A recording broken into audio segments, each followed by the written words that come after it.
Hello, welcome to this lecture on biomathematics. In the last lecture, we have been discussing Fourier series and how to find Fourier series for some particular functions, where we said that any periodic function can be represented as sum of sines and cosines. And today, we are going to discuss something related to that, but little more generalization of this, where our today's topic is called Fourier transforms. So, the topic is Fourier transform, and this is Fourier transform is essentially it is related to Fourier series, but it is much generalized version of this, little more it is more general, and then it is not for periodic function alone, it is more general, and this has much wider application in some sense, and this can be also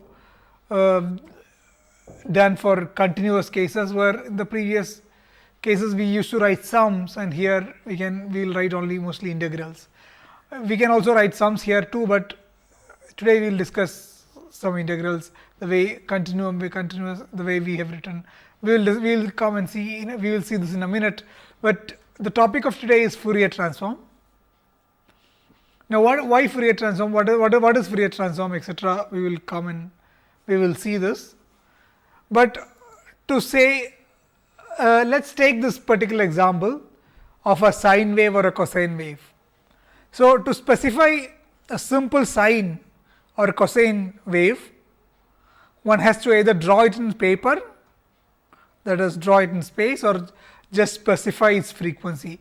Both of, if I want to tell you that like sin x or sin 2x, sin 3x, what do? I just draw this. So, sin 0 is 0, so I draw like this. So, this is pi by 2, this is pi, and this is 2, this is 2 pi. So, similarly, so this is basically sin x.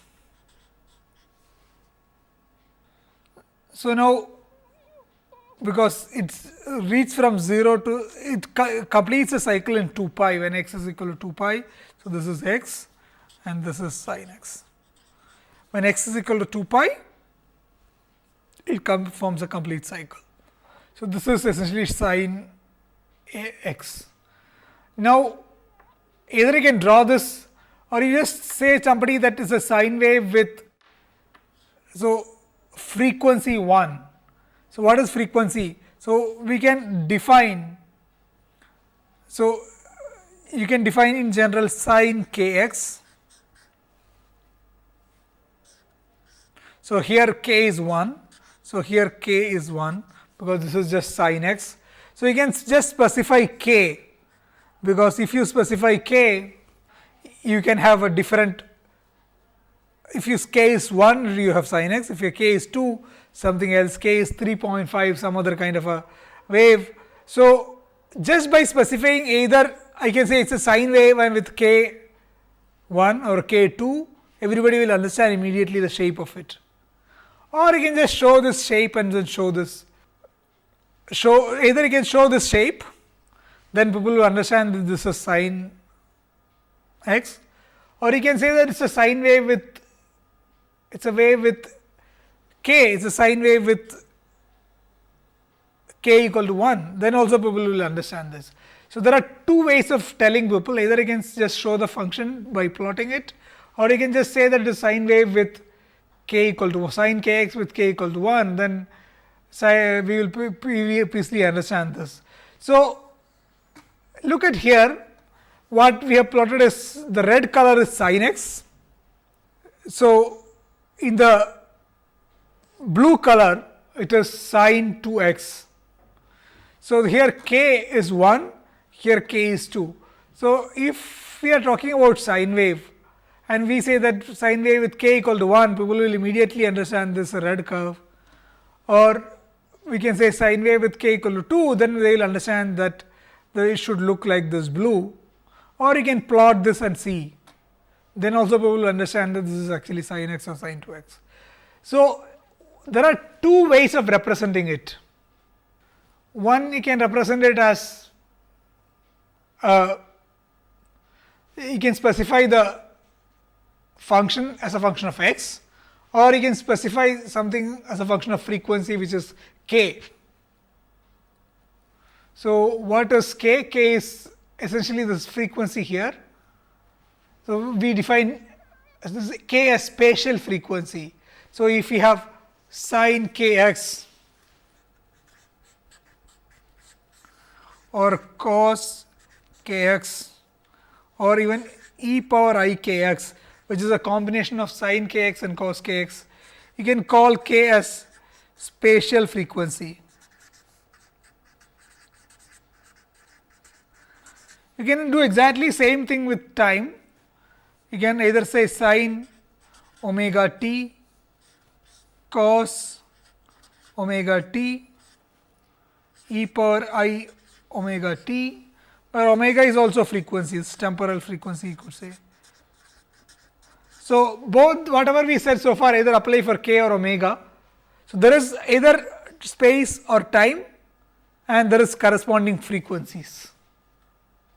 So, now what is the deal? If you have this, how is it related to Fourier transform? Okay. Mathematically, if you imagine a function and this represents the wave in space. So, you can have sin x, cos x. So, f of x is a function which represents the wave in space. In space means in paper. In paper is 2D space.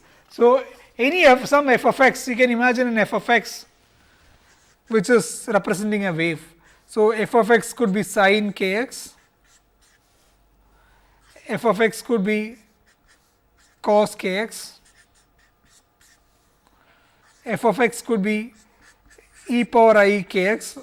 So, this is the most general f of x which is representing a wave, because this is a combination of sin and cos. So, given that you have a combination of sin and cos, which is e power I kx, then this represents a wave. So, that is the function which represents a wave in space. So, if you plot it, you will get a wave. Now, you can also imagine a different function which represents the wave given its frequency. So, given k, you can represent a function and say, you can say that this will be a wave with this particular frequency. So, now the relation between this f and g, the way we transform a function in real space or in paper to an equivalent function in frequency domain is known as Fourier transform. So, the relation between f of x and g of k is typically called a Fourier transform. So, we will see what exactly this relation is, but one can imagine a relation between f of x and g of k, and this relation is called Fourier transform. So, now what is the relation between f of x and g of k? The relation between f of x and g of k is the following. If you know f of x, you can calculate g of k in the following manner.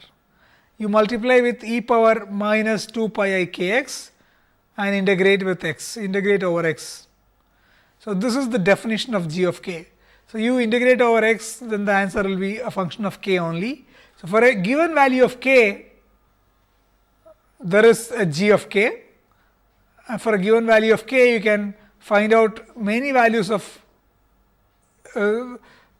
for different values of x, you have e power I 2 pi kx, and then you multiply with the f of x and integrate it, you get g of k. Note that this is from minus infinity to infinity. So, yesterday when we were discussing, we defined something called Cn, which was minus pi to plus pi f of x e power I n x. Here today g of k, which is minus infinity to infinity f of x e power I 2 pi k x. small difference, like this essentially you can write this, you can also write if you want g of k as 1 over 2 pi into minus infinity to infinity f of x e power I k x dx. This is also a definition. So, one can define C of n this particular way. There is a 1 over pi here yesterday also. So, there is a relation, we can see that there is a generalization of this, there is an f of x, but the limit has gone from minus pi to plus pi to it was minus pi to plus pi yesterday. Here it is minus infinity to infinity in the Fourier transformation. So, you can understand this, and this is the definition of g of k. Okay. So, now you have g of k. So, what does this all mean? We can define some g of k. What does that all mean? Now, let us say that I want to say that there is a wave, sine wave or cosine wave with frequency 2. What does that mean? So, let us for simplicity, let us do this thing called So, before just going to an example, just what we saw here is that if you know f of x, you can calculate g of k through this particular relation, and if you know g of k, you can calculate f of x by inverting this, and this is called inverse Fourier transform. That is how to calculate f of x given g of k. So, it is exactly same thing, but this minus becomes plus here. It was f of x e power minus 2 pi I k x. Here it is f of x. Sorry, here it is g of k e power 2 pi I k dk. So, this is a plus sign here. So, there is a difference here, and integral over k will give you f of x. So, this is the way of knowing f of x. This is the way of finding g of k, and if you know g of k, you can also find f of x in this particular manner. So, this is the complete Fourier transformation and inverse Fourier transformation. Fourier transform and inverse Fourier transform. Okay, so you know Fourier transform and inverse Fourier transform, and let us do an example. Let us now think of a little more carefully about this. Now, we can take, let us say we have f of x. What did we see? We just saw that integral minus infinity to infinity f of x e power I k x dx is what we call g of k with a 1 over 2 pi. I can define also this way, or I can define 2 pi, write 2 pi here also. There are two ways of defining, as I said. So, I will sometime use this definition. Okay. So, now let us say that there is a f of x that we know. So, we want to consider a wave, f of x is a wave. So, let us say I want to represent like a wave sine 3x or cos 3x. So, the general form of sine 3x or cos 3x is like e power I 3x, which is essentially cos 3x plus I sine 3x. So, this is the most general form of a wave with frequency 3. So, you can say that either cos 3x plus I sine 3x, or you can say that a wave with frequency 3. So, you have those two ways of saying. Either I can say cos 3x plus I sine 3x, or I can say a wave with frequency 3. So, this is e power I 3x, and this I will call f of x.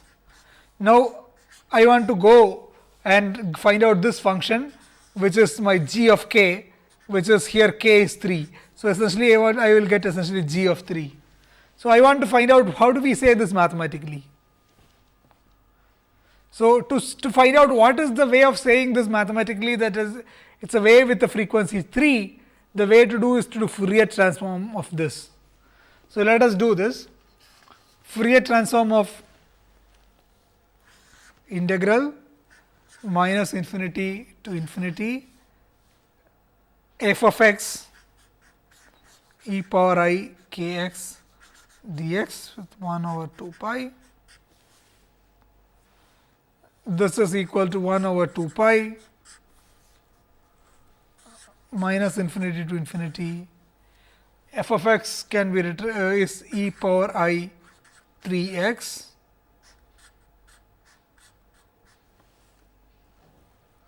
e power I k x dx. Now, e power 3 x into e power I k x can be written as, sorry, there is a minus sign. This was, I am just going to use this definition with a minus sign, because that is what we discussed. So, this is my g of k. So, this is my g of k. So, now how do I get g of k? So, how do you do this integral? What is this integral? So, I can write this as integral minus infinity to infinity. There is a g of k is equal to e power I 3 x minus e power I k x. So, e power a minus into e power minus b is e power a minus b. So, this can be written as e power I x into 3 minus k into dx. So, 3 minus k can be, this can be written this particular way. So, it turns out that yesterday we were saying, so the answer to this is something called Dirac delta function that we discussed yesterday briefly. I will tell you a little more about what is the Dirac delta function. The answer of this is delta of 3 minus k. What does that mean? So, this delta is called a Dirac delta function.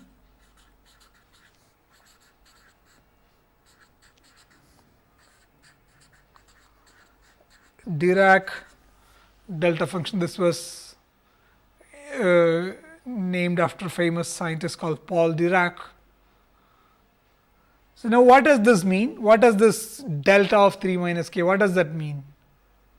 It means that this function has a value only when k equal to 3. Whatever inside this bracket has to be equal.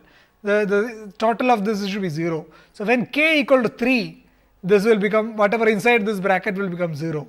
So, when k equal to 3, this has a value, everywhere else this has no value.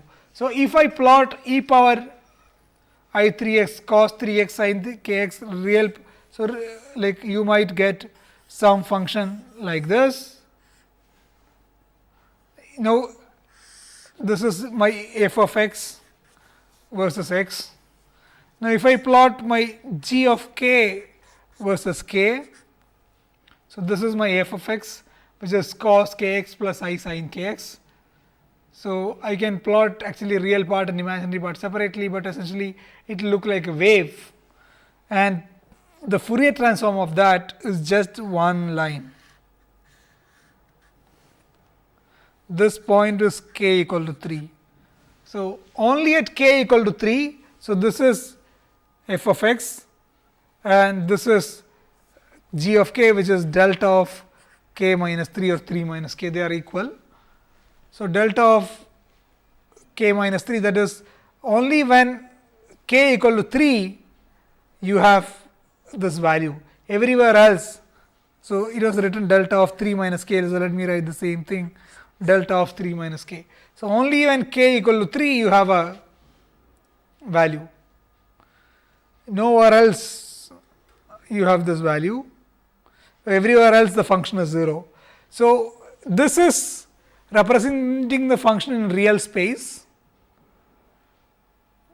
and this is representing the function in the Fourier space. So, mathematically, if you know about Fourier transforms, one can either draw this function law like this, or you can just draw a line like this. Both represents the same thing, same information. So, this is giving you an information delta of 3 minus k is the information is saying that it is a wave with only frequency value 3, only frequency value 3. So, that means only here. So, you can represent either like this or either like this. So, this is the relation between this two, g of k and f of x. The way of finding this, known this you can find this, and known this you can find this. This is called Fourier transform. So, this is called Fourier transform. So, what we just discussed is something called Dirac delta function. So, you can also define it as e power 2 pi I k x dx. So, you can define it as delta of k, and if do 2 pi I k minus b into x dx is called delta of k minus b. So, we had b equal to 3, that is because we have e power I k minus 3b 3x. So, essentially k minus 3x. So, essentially we had delta of k minus 3 in this. So, this is, if you plot delta of k minus b, so this is k equal to b and this function is delta of k minus b. Only value, the function has only value at k equal to b, everywhere else the function is 0. Such function is called Dirac delta function, just value only at one point. Okay. So, now what are we, why should we learn Fourier transform at all? Why Fourier transform? It turns out that why we should learn Fourier, one reason is this. So, it turns out that in many scattering and diffraction experiments, the output one gets is g of k. So, we just discussed g of k, which is a function in the k domain, in the frequency domain. So, for example, if you do X-ray scattering experiments to find out the crystal structure of a protein, typically what you would get is some answer in the k domain. So, if you can ask people who do X-ray scattering or people familiar with X-ray crystallography, you will see that they will tell you that what they will get essentially is something in k space or g of k, some value, some function in the k space. So, this is also true for other experiments. Any scattering experiments you do, let us say you want to find out the proteins, then people find something called structure factor and various other things in when you do scattering experiments to find polymer information about the structure of polymers or any structure for that matter. When people do scattering experiments, what they get essentially as an output is something called structure factor, which is essentially g of k, the function in the Fourier space. So, if you know g of k, you have to really find out, if you get g of k, if you really want to find out the structure of the protein, which is f of x, you have to do this inverse Fourier transform. So, you have to know the Fourier transform essentially to get the real curve in 3D space. If you know some cryptic information like information in the Fourier space, it's like you know some cryptic information and then you can convert into real space information. Like if somebody tells you, if you don't know Fourier series and if somebody tells you, okay, what you get is this with k equal to 2, you need some expertise to convert, actually, okay, this means it is a wave like this. So, you need some expertise to know that this is essentially what if you get the output g of k as this, the wave has to be like this. You can sometimes get g of k as like this, then the wave has to have some particular form. So, all this information, how if you know g of k in a particular manner, if you get two peaks, let us say you get like one here, one here. So, let us say this is k equal to 1 and this k equal to 5. you get 2 peaks. What does that mean in the wave space? So, what are we getting here? We are essentially getting delta of k minus 1 and delta of k minus 5. When k equal to 5 you have a value and k equal to 1 you have a value. So, this is the 2 functions, and so this is your g of k, and then you have to ask how does actually the wave look like. So, to find such answers, to answer this, one has to know how do we do the Fourier transform of this to get this. So, Fourier transform of delta of k minus 1, if you do, so you can do delta of k minus 1 into integral dk e power I k x dk will give you essentially e power I, only when k equal to 1 you have value. So, you get e power I x. Similarly, only when k equal to 1 you have value. So, you get e power I x. Similarly, when it is delta of k minus 5 e power I k x dx, what does that mean? This means that only when k equal to 5 you have this function. So, this answer of this is e power I 5x. So, if you have such 2 peaks, the answer f of x is essentially e power I x plus e power I 5x. This is essentially cos x plus cos 5x plus I sin x plus I sin 5x. So, this is essentially the real function, and this is the function in the Fourier space. So, knowing this, how can we convert to this? That is what essentially Fourier transform tells you. Okay. Given some peaks, from that you have to convert to some real functions which has some meaning which you can think of. Okay. So, now how do we know this delta of k minus 5 e power I k x is e power I 5x? So, the definition of Dirac delta function, when you define, there is one definition is f of x delta of k minus a dk is essentially f of, sorry, I wrongly wrote this. So, integral f of x delta of x minus a dx is essentially f of a, or also you can write integral f of x was e power I x,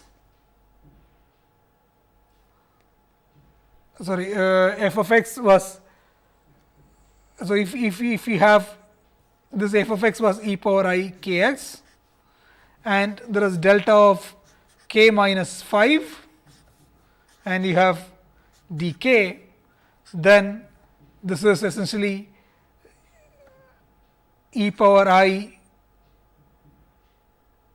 5x. Instead of k, I should substitute 5, and this is the answer. So, this is essentially the definition, or if you want to write g of k delta of k minus b dk is essentially g of p.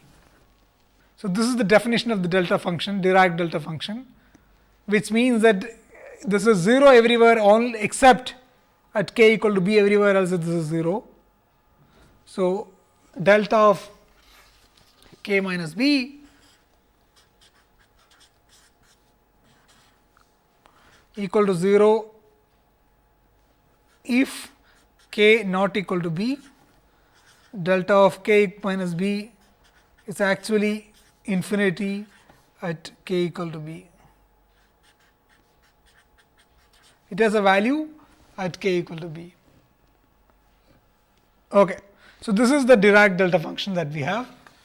So, now there is, so one use of this is that, so what when you do X-ray crystallography or such scattering experiments, what you will essentially get is g of k, and then you have to get some idea about sin x, how the curve look like. Okay, now one can use also Fourier transform. You can also use Fourier transform and other similar transform to solve differential equations. So, if you have a differential equation, and if you most of the time if you do Fourier transform, it becomes easier to handle this this differential equation and solve it. So, we will see some examples of this in the coming lectures. How can we solve Fourier transform or similar use some Fourier transform or similar transforms to actually study and understand some differential equations. So, we will come to that. So, now we will look carefully, little more carefully into the transformation we were discussing. So, we were discussing essentially we were discussing that if you know f of x and if you have e power I k x and dx integral minus infinity to infinity 1 over 2 pi, and we call this g of k. Now, one can write e power I k x as cos k x plus sin k x. So, this is minus infinity to infinity f of x into cos k x plus I sin k x. So, this is 1 by 2 pi. So, this is also g of k,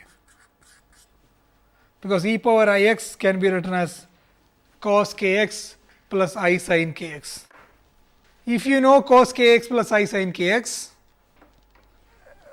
we can rewrite this essentially this cos k x plus I sin k x as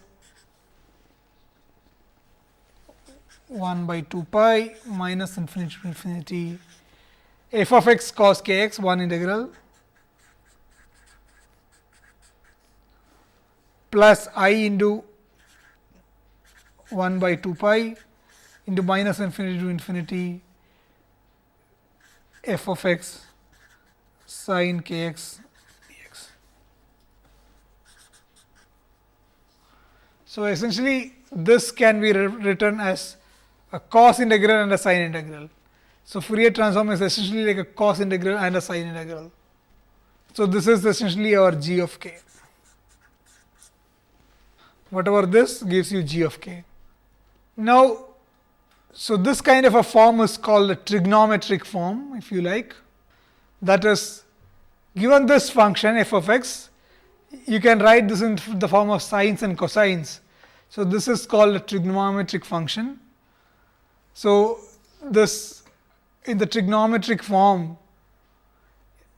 if you use the other, if you use e power minus 2 pi I k x, you can write it as 2 pi cos 2 pi k x plus I sin minus I sin 2 pi k x, and g of k in that case, if this is the definition you are following for Fourier transform, like f of x cos 2 pi k x minus I sin 2 pi k x. So, you can write f of x cos 2 pi k x dx minus I sin 2 pi k x dx.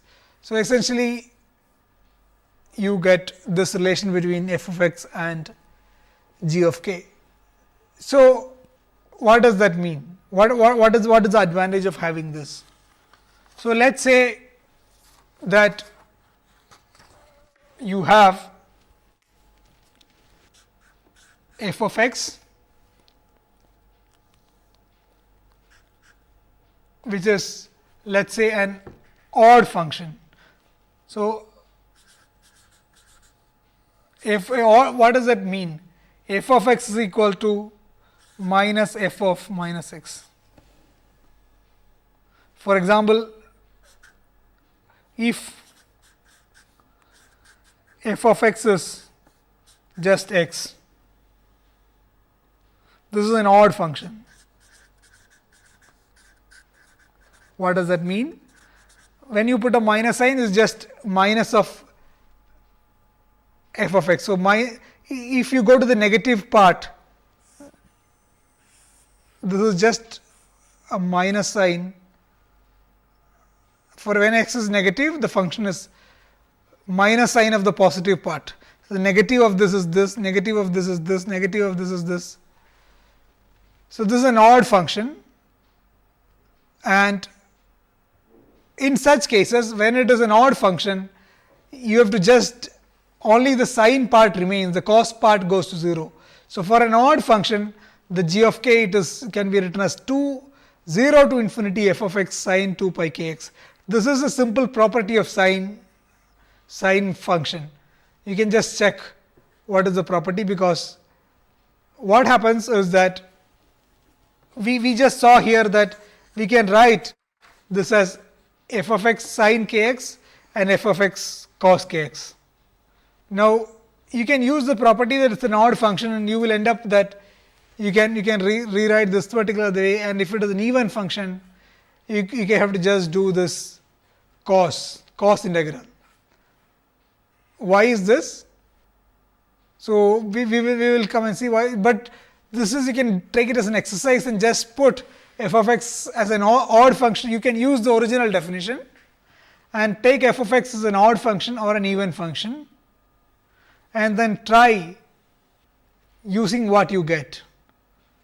So, you will find that one part goes to 0, and what essentially you have is this. So, for an odd function, even function, the definition becomes just this. Okay. So, now we have this simple, we can simplify this particular way. Okay. So, what did we essentially, the message is that if you know a function f of x, you can do a Fourier transform and get a function which is a function of k. And we saw that if it is a wave, then the Fourier transform of that is just a peak, just a line like a delta function. So, every function has its Fourier transform. So, it turns out that if the function is a Gaussian, if the function is just a Gaussian function, so let us say f of x is e power minus a x square, its Fourier transform g of k turns out to be e power some other b k square. It has the same form, same functional form. This is also a Gaussian. So, the Fourier transform for a Gaussian, so this is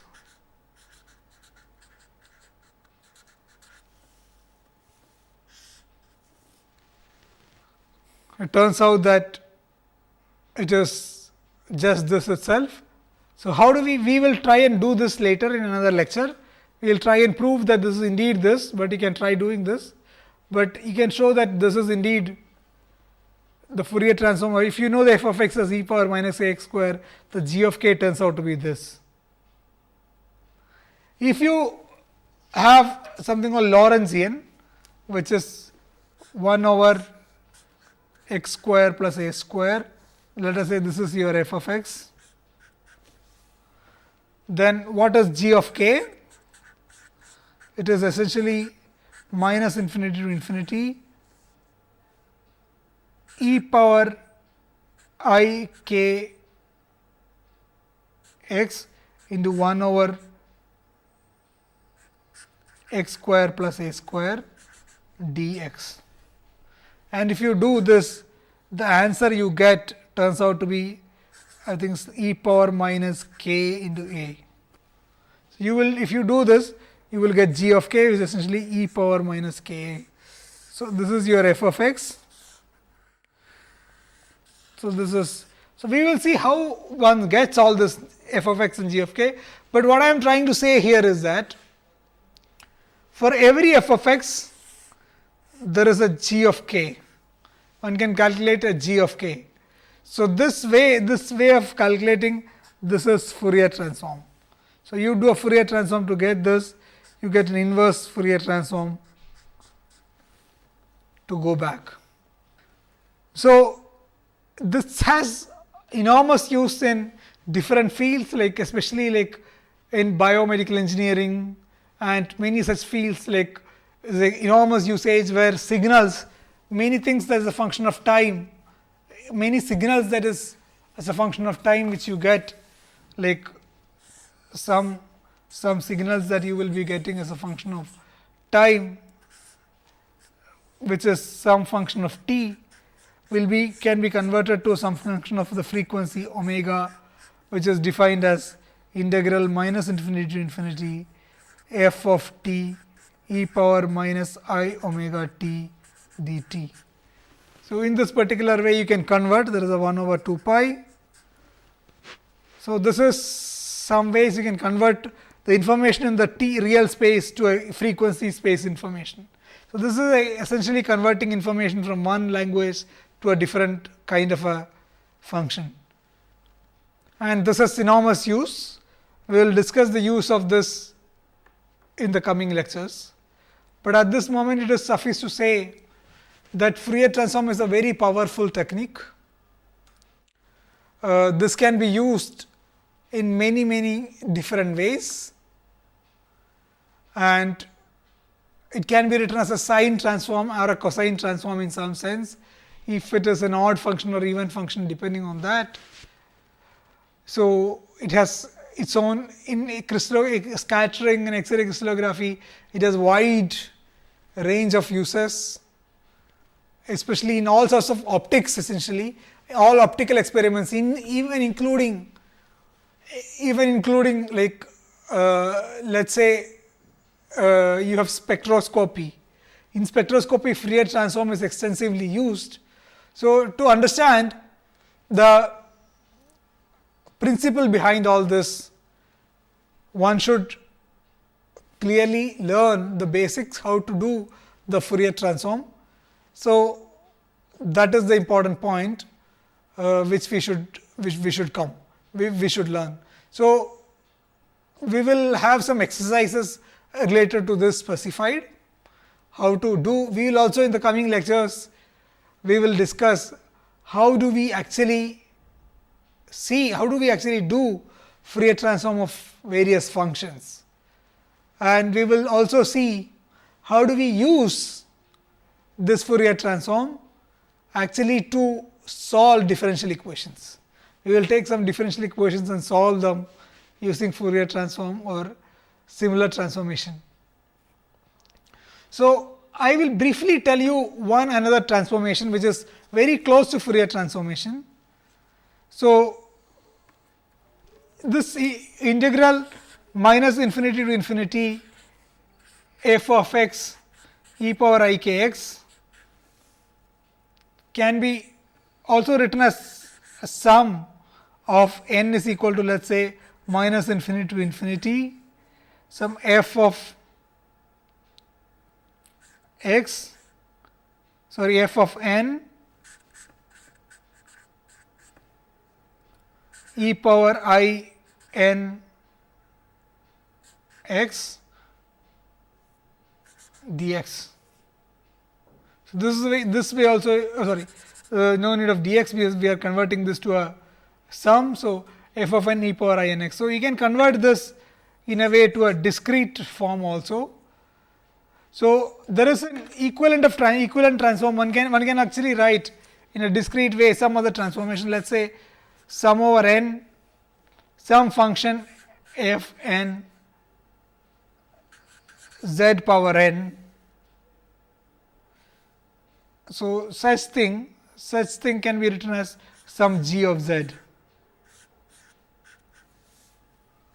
So, this kind of a transformation is also a generalized form of Fourier transform. This is called Z transform minus infinity to infinity. So,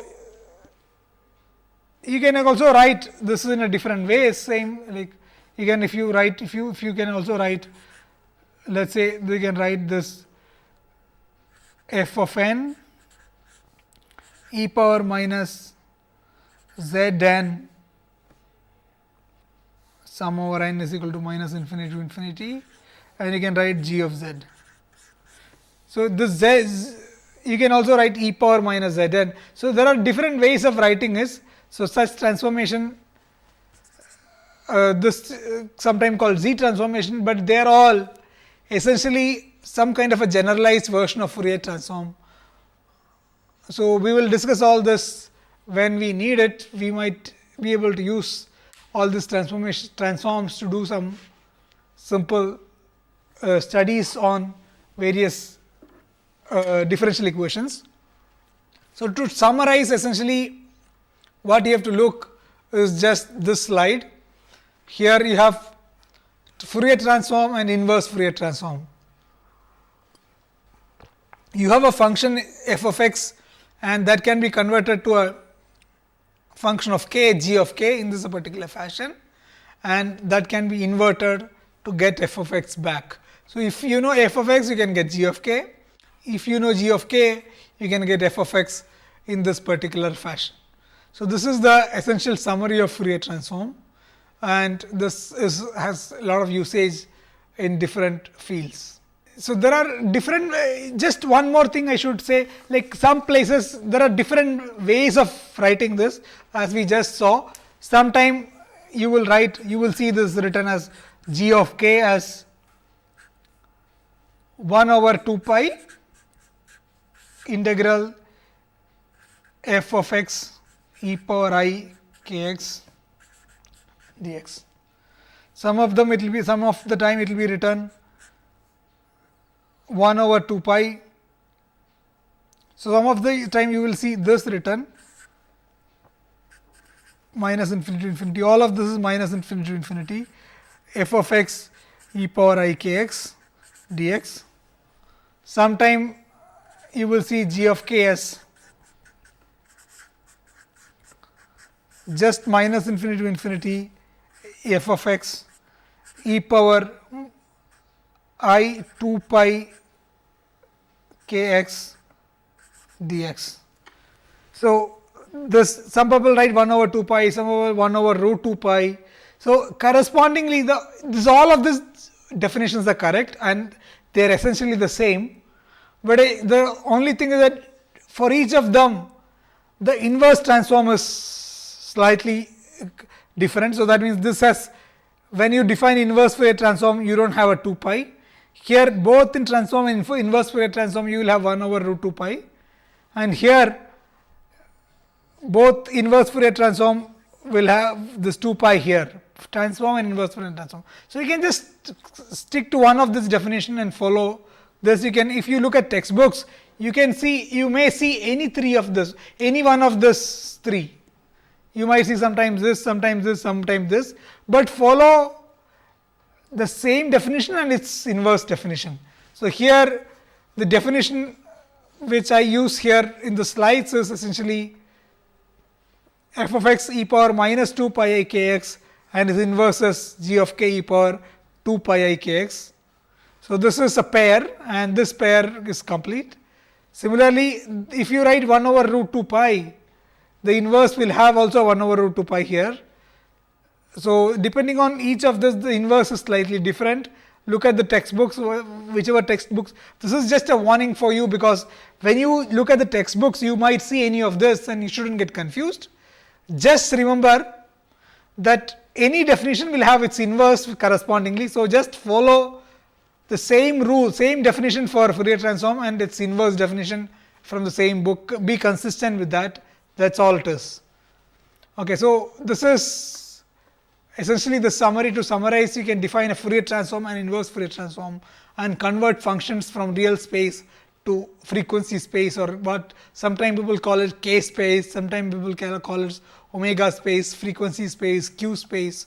So, you can convert a function from a real space to a frequency space, and that has a lot of use in different fields, and we are just trying to understand the beginning of this, so that it might be useful for biologists, especially in the context of X-ray crystallography, in the context of differential equations, in the context of biomedical engineering, and so on and so forth. Okay, so, with this we will stop today's lecture. Bye.